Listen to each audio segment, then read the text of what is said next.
غير ضيف أتى بالبسر والمدد أهلا وسهلا وترحيبا بلا عدد.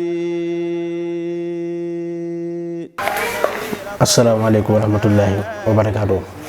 mbokk yi ginnaaw bi ñu sant yàlla julli ci yonent bi sallallahu alayhi wa sallam ñu dikk ak yéen tey ci naafileeg bis bi guddig ñeenteel gi ci weeru koor ku julli ñeenti raka bu ne fatiha ak qul yaa ayyuhal kaafiruuna ñetti yoon dees na ko bindal tuyaabab jaamu yàlla junni nit te dees na ko jéggal bàkkaaram yépp bala moo jógee fa mu doon jullee. loolu mooy naafi rek ñeenteel guddi gi ci weeru koor bi ñu ñaan yàlla nangul ñu lépp. asalaamaaleykum wa rahmatullahi wa barakaatu. غير ضيف أتى بالبسر والمدد أهلا وسهلا وترحيبا بلا عدد.